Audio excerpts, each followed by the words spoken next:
Good morning बच्चों।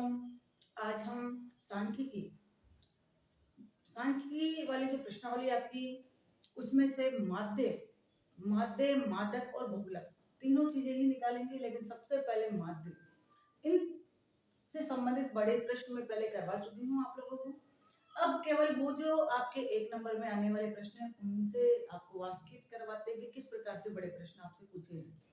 आपको यूं नहीं करना 1 2 3 4 और जय गणेश जी टिक या जय बजरंगबली टिक, नहीं, इनको आपको हल करना है। हल बिल्कुल सरल तरीके से होते हैं, कोई दिक्कत नहीं है, केवल जोड़ना और भाग लगाना होता है। तो देखो बच्चों, यहाँ हमें दिया है पहला प्रश्न। इसमें हम पहले प्रश्न कौन करते हैं, 2 3 4 5 6 और हमसे पूछा है औसत माध्य, औसत या माध्य क्या होगा। तो देखो, जो भी आपको डिजिट दी है उसको सबसे पहले इस प्रकार से 2 प्लस 3 प्लस 4 प्लस 5 प्लस 6, ये अंक हमारे पास हो गया 1 2 3 4 5, 5 अंक है तो इसमें हमें 5 का भाग लगाना है। 3 2 और 3 हो गया 5, 5 और 4 हो गया हमारे पास 9, 9 और 5 हो गए 14 और 14 और 6 हो गए बच्चों 20, 20 बटा 5, तो 5 चौक 20 यानी 4। हमारा आंसर क्या आ जाएगा बच्चों, 4। तो इस प्रकार अगर हल करके करते हो तो आपकी कोई दिक्कत नहीं आएगी, आपको पूरे में से पूरे अंक मिलेंगे। अगला देखो, इसमें भी आपको माध्य ही पूछा है। यहाँ संख्या दी है 7 plus 4 plus 5 plus 3 plus 5 plus 4 plus 5 5 और 7, 7 4 5 3 5 4 फिर 2 बार 5 और फिर 7 अंक हो गए हमारे पास 1 2 3 4 5 6 7 8 9। यहाँ पर भी देख लो 1 2 3 4 5 6 7 8 9, ये लगाया 9 का भाग।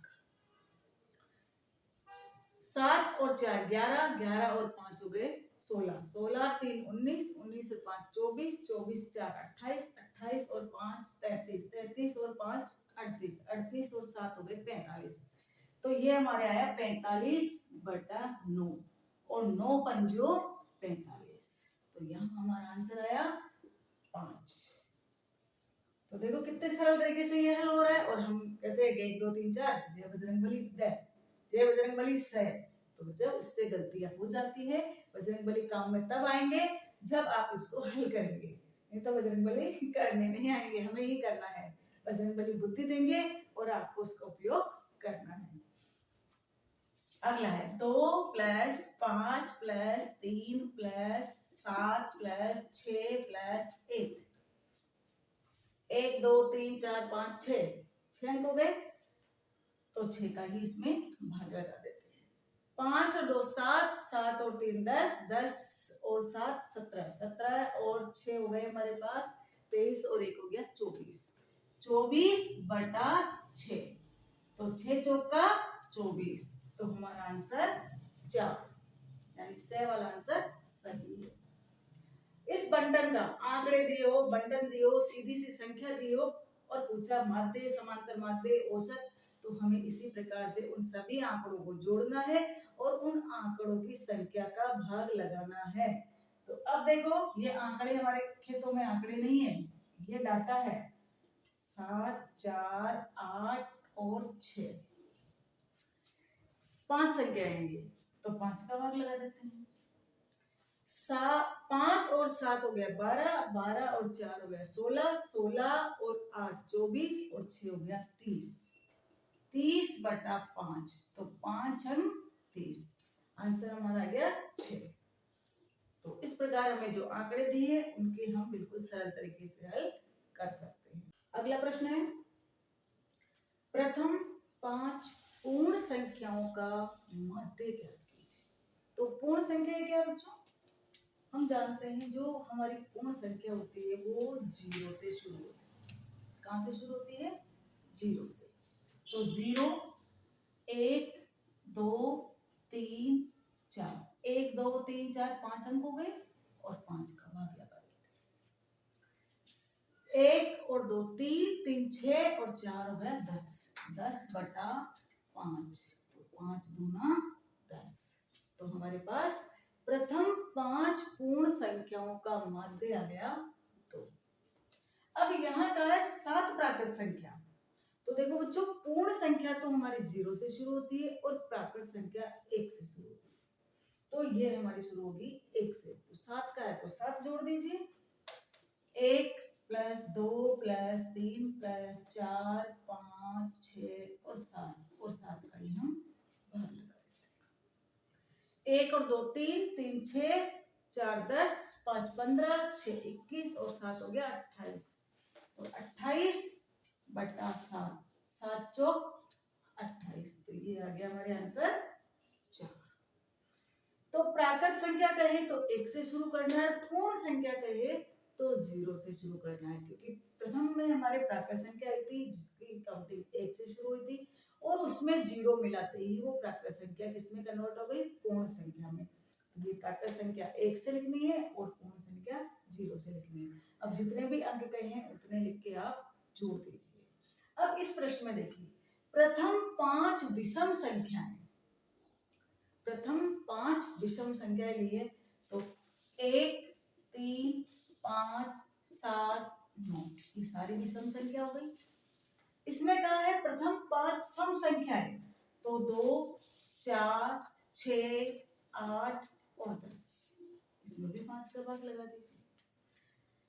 3 और 1 4, 4 और 5 हो गए 9, 9 और 7 16 और 16 और 9 हमारे पास 25। तो 25 में 5 का भाग लगाया तो 5 हम 25, यानी 5 हमारा इसका आंसर हो गया। इसमें देखो 4 2 6, 6 6 12, 8 20 और 10 30, ये हो गया 30/5, तो 5 छम 30, तो इसका आंसर हमारे पास आ गया 6। तो इस प्रकार जो भी संख्याएं आपको दी है वो संख्याएं आप लिख के उसमें जितनी संख्या दी है 5 है तो 5 का भाग लगा दो, 7 है तो 7 का भाग लगा दो। इस प्रकार इस प्रश्न को आप हल कर सकते हैं। ये प्रश्न है, यदि 5 7 x और 9 का समांतर माध्य हमें 9 दिया है और हमसे पूछा है x का मान क्या होगा, तो हम सीधा सीधा जानते हैं जो समांतर माध्य x बार होता है वो क्या होता है, जो आपको आंकड़े दिए हुए हैं 5 plus 7 plus x plus 9, total मिला के हमें 1 2 3 4, 1 2 3 4 दिए, तो ये 4 का मान, और समांतर माध्य यानी x बार का मान हमें 9 दिया है, तो यहाँ पर हम 9 रख देते हैं।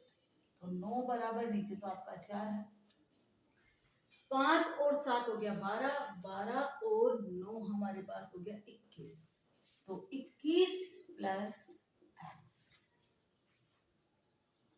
अब देखो ये जो 4 है ये इधर मल्टीप्लाई हो जाएगा, 9 चौक का 36 बराबर 21 प्लस x, x को वहीं छोड़ देते हैं और 36 में से हम 21 को घटा लेते हैं, 6 में से 1 गया 5 और 3 में से 2 गया तो 1 15, यानी x का मान हमारे पास क्या आ गया बच्चों 15, ये इसका हल है।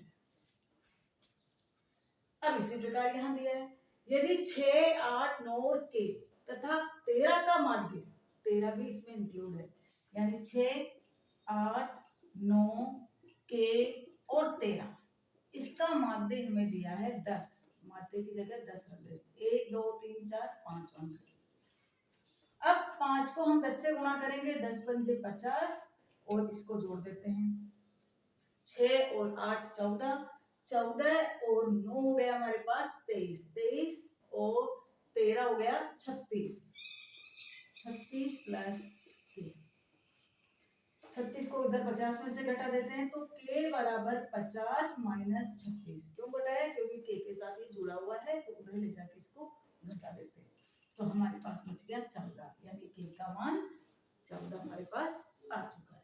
तो इस प्रकार से हम जो हमें माध्य दिया है समांतर माध्य, उसको समांतर माध्य के फॉर्मूले के बराबर रख देंगे, जो आंकड़े दिए उन सबको जोड़ देंगे और उन आंकड़ों की संख्या का भाग लगा देंगे, इधर से वज्र गुणा करके इन सब संख्याओं को जोड़ देंगे और इधर जो संख्या ये k के साथ में उसको दूसरी तरफ ले जाके घटा देंगे, तो इस प्रकार से हम समांतर माध्य अगर दिया है और अज्ञात राशि हमसे पूछी है, तब भी हम उस अज्ञात राशि x या k जो भी दिया है उसका मान हम निकाल सकते हैं। अब इसके बाद हम पढ़ते हैं इसका बहुलक वाले प्रश्न। क्या करेंगे? बहुलक।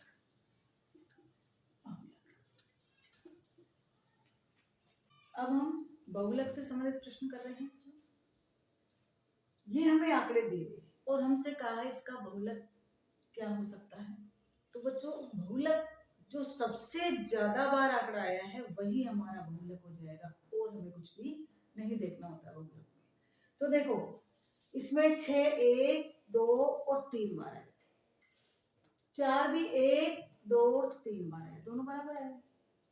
इसके बाद 5 एक बार ही आया। तो इसमें 4 और 6 दोनों ही बराबर बराबर बार आए हैं, तो 4 तथा 6 दोनों ही इसका बहुलक हो जाएगा। इसके बाद देखो बंटन 7 4, यदि हमें इनका बहुलक ज्ञात करना है तो इसमें देखो 7 तो एक ही बार है, 4 1 2 3 बार है, 5 भी एक बार है, 3 1 और 2 बार है, और 2 एक बार है, 1 एक बार है। तो इसमें सबसे ज्यादा बार 4 आया, जो कि 3 बार हमें दिखाई दे रहा है। इसमें 1 2 बार तो 3 आया हुआ, 5 है एक बार आया हुआ है, 1 भी हमें अकेला दिखाई दे रहा है। तो दूसरी संख्या हमें 4 नजर आ रही है, 1 2 और 3, तो ज्यादा बार इसमें भी 4 ही है, तो इसका आंसर भी 4 हो गया।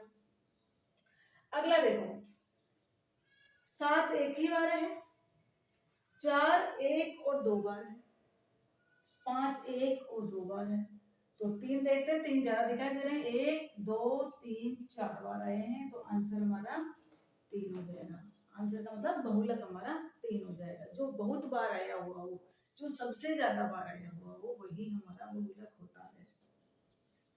अगला प्रश्न है, किसी गेंदबाज द्वारा 10 क्रिकेट मैचों में लिए गए विकेटों की संख्याएं हमें नीचे दी गई है। इन आंकड़ों का बहुलक क्या होगा वो निकालना है। तो देखो, 2 एक बार 2 बार है, और एक 3 बार, 1 2 और 3 बार तो 2 है, 3 1 और 2 बार है, 4 एक ही बार है, 5 भी एक ही बार दिख रहा है, 0 भी एक बार दिख रहा है, 1 भी हमें एक बार दिख रहा है। तो सबसे ज्यादा हमें 2 दिखाई दे रहे हैं, जो कि 3 बार है, तो इसमें हमारा आंसर 2 है। ऐसा नहीं कि 2 3 बार है तो आंसर 3 हो जाएगा, नहीं, कौन सी संख्या ज्यादा बार है वही आंसर है, यानी 2 हमारा ज्यादा बार आया है, तो वही हमारा बहुलक होगा। ये प्रश्न है, z बराबर 18 प्लस 15 माइनस 6 बटा 30 माइनस 6 माइनस 9 गुणा 5 में बहुलक वर्ग की बारंबारता है। इनमें से कौन सी बहुलक वर्ग की बारंबारता है? तो देखो बच्चों, जो बहुलक है उसका फॉर्मूला हमारे पास a plus f1 minus f not upon 2 f1 minus f not minus f2 गुणा h। h उस वर्ग की निम्नतम सीमा, f1 उसी वर्ग की बारंबारता, f0 उसके ऊपर वाले वर्ग की बारंबारता, और f2 उसके नीचे वाले वर्ग की बारंबारता। तो जो वर्ग है हमारा जिसमें हमें आंसर मिलने वाला है बहुलक का, उस वर्ग की बारंबारता हमसे पूछी है, और वो होती है f1, और f1 की तुलना इससे करें तो यहाँ 15 आ रहा है, तो ये हमारे पास 15 आ गया।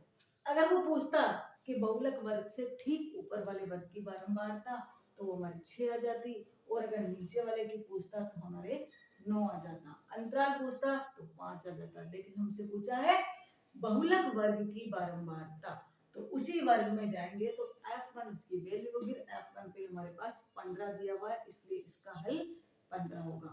अब इसके बाद इससे माध्यक से संबंधित प्रश्नों को हम हल करते हैं। माध्यक और माध्यिका दोनों एक ही चीज होती है, मीडियन जिसे हम कहते हैं इंग्लिश में, वो हमें निकालना है।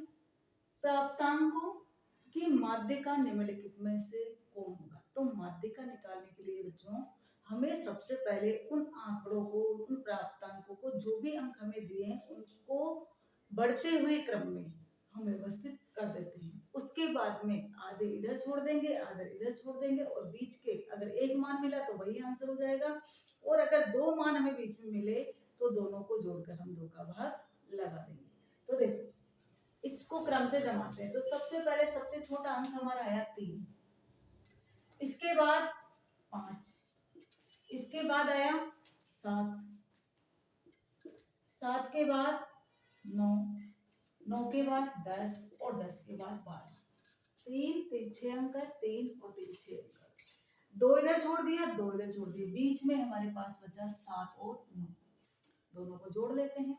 7 + 9 बटा 2, तो 9 और 7 हमारे पास हो गया 16, और 16 में 2 का भाग लग रहा है तो 8। तो इसका हमारे पास माध्यिका जो हमें पूछी है वो 8 आ गई। तो 8 पर हम टिक लगा देंगे।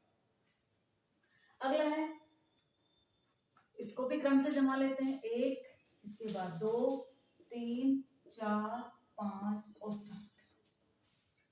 3 3 6 अंक, 2 इधर छोड़ देते हैं, 2 इधर छोड़ देते हैं, बीच में बचा 3 और 4। 3 और 4 को जोड़ा तो हमारे पास आ गया 7। 7 बटा 2 करेंगे, यहाँ लिख दो एक बार, 3 + 4 बटा 2, यानी 7 बटा 2 जब हम करेंगे तो 7 में 2 का भाग लगाएंगे तो 3.5 हमारा इसका आंसर आ गया। अगला है 4 3 2 6 5 का माध्य। तो इसको भी 2 3 4 5 और 6। सबसे पहले 2 लिखा, फिर 3 लिखा, फिर 4, फिर 5, फिर 6, बढ़ते हुए क्रम में हमें इसको लिखना है।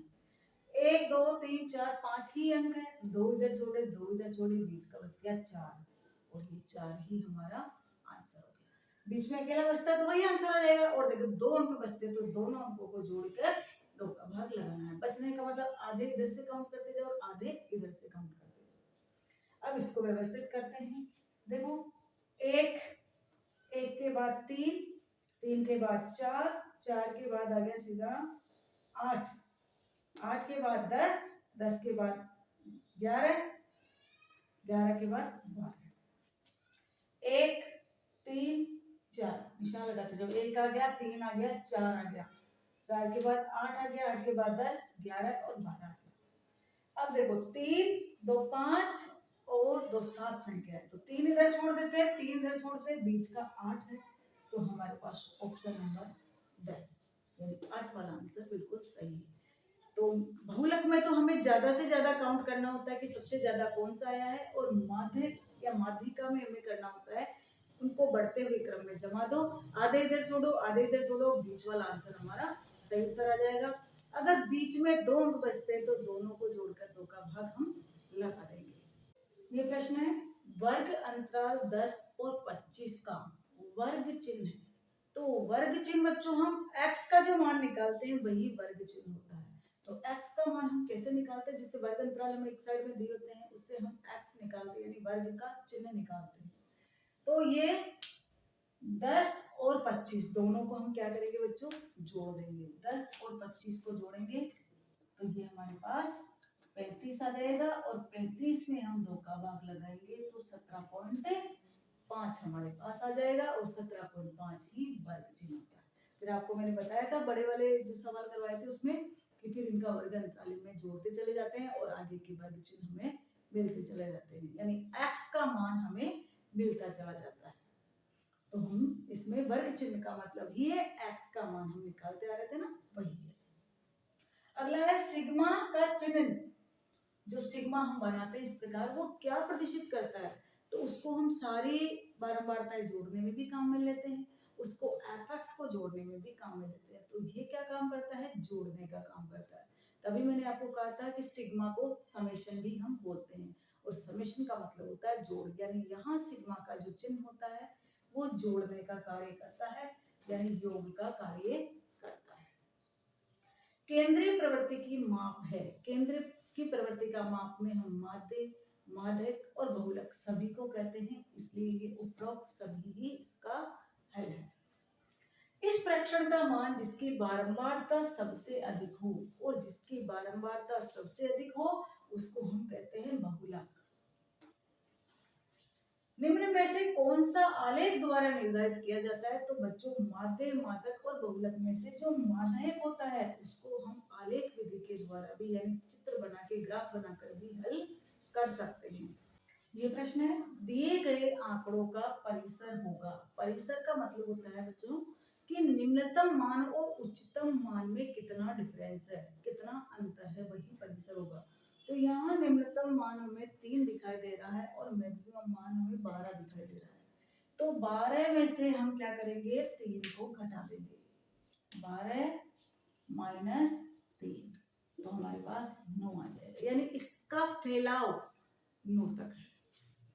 तो ये आ गए हमारे 9, यानी मिनिमम मान ढूंढ लो और मैक्सिमम मान ढूंढ लो, अधिकतम मान में से न्यूनतम मान को घटा दो, वही हमारा परिसर होगा। अगला पूछा है, एक बंटन का माध्य माध्य तथा माध्य क्रमशः 14 और 15 है और हमें बहुलक ज्ञात करना है। ये प्रश्न अक्सर पूछा जाता है, परिसर का भी पूछा जाता है, ये भी हमसे पूछा जाता है।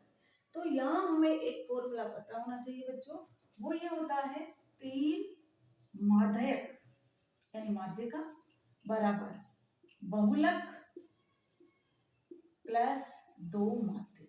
ये संबंध होता है माध्य, माध्यक और बहुलक के बीच में। यानी माध्यक का यदि 3 गुणा करूं और उसको बराबर कर दे बहुलक प्लस 2 माध्य, यानी बहुलक और माध्य का 2 भाग जोड़ूं तो माध्य के 3 भाग के बराबर आ जाता है। आपको सीधे सीधे इस फॉर्मूले में मान रखना है। तो हमें दिया देखो 3, माध्य का मान दिया 15, बहुलक का पूछा है और माध्य हमें दिया है यहाँ पे 14। क्रमशः कहा यानी माध्य तो है 14, यहाँ मैं लिख देती हूँ माध्य बराबर 14 और माध्यक बराबर हमें दिया है 15। तो माध्य की जगह 14 रख दिया, 14 गुना 28, ये बहुलक बराबर 15 × 45। तो 45 माइनस 28 करेंगे, ये बहुलक, क्योंकि बहुलक के प्लस में है 28 तो 28 को इधर लाके हम घटा देते हैं। तो 15 में से 8 गए तो 7, 3 में से 2 गया तो 17। तो बहुलक हमारे पास आ गया बच्चों 17। तो बहुलक का आंसर 17। ये प्रश्न दिया है, उपरोक्त बारंबारता बंटन का माध्यक ज्ञात कीजिए। तो देखो माध्यक ज्ञात करने में मैं इस प्रकार से आडी टेबल दी थी, उसको मैंने खड़ी कर दी। अब इसमें जब भी आपको माध्यक या माध्यिका ज्ञात करनी है तो आपको संचयी बारंबारता CF निकालनी होगी। और CF निकालने के लिए पहला पद ऐसा कैसा, इस 1 में 2 जोड़ेंगे तो 3, 3 में 4 जोड़ेंगे तो 7, 7 में 5 जोड़ेंगे तो 12। इस प्रकार कंटिन्यू में जोड़ते जाना। 1 में 2 जोड़ा 3, 3 में 4 जोड़ा 7, 7 में 5 जोड़ा 12। अब 12 में जोड़ेंगे 15, तो ये हो गया हमारे पास 27। 27 में जोड़ेंगे 30, तो ये हो गया 57। 57 में जोड़ेंगे बच्चों 60, तो 7 और 5 6 11, 117। 117 में अब जोड़ेंगे 95, तो 7 और 5 12 का 2, हासिल का 1 2 और 9 गए 11 का 1, हासिल का 1, 212। 212 में 82 जोड़ेंगे तो ये हो गया हमारे पास 294। 294 में 75 जोड़ेंगे तो 5 और 4 9 और ये हो गया 16 का 6, ये हो गया 369। यानी हमारे पास जो n का मान आया वो 369 आया। अब इसमें जब हमें माध्यिका निकालनी है तो हम n/2 करते हैं, यानी 369 में हम 2 का भाग लगाते हैं। तो देखो 2 एकम 2, 1 बच गया, 2 8 16, 2 चौके 8 और 2 पंजो 10। ऐसे अगर भाग नहीं लगाना आता है तो आप भाग लगा के देख लीजिए। 2 एकम 2, 1 बच गया 16, तो 2 8 16, फिर 9 में लगाएंगे 2 चौके 8, फिर 1 बच गया, पॉइंट लगाएंगे तो वहां 10 हो जाएगा, 2 पंजो 10। इससे ठीक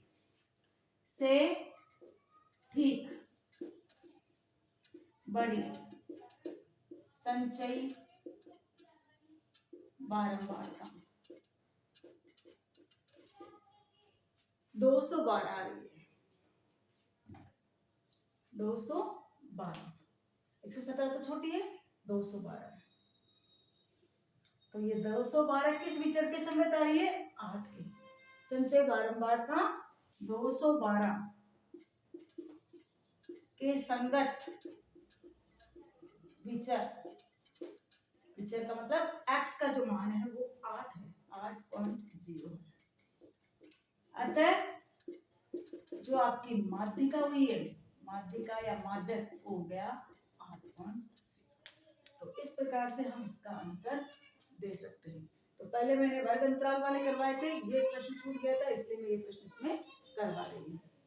अब इसके बाद हम जो आपके पास दो चरों वाली समीकरण है उनको हल करने के छोटे छोटे प्रश्न लेके आपके सामने आएंगे। अभी यहीं तक, अगले वीडियो में फिर मिलते हैं। धन्यवाद।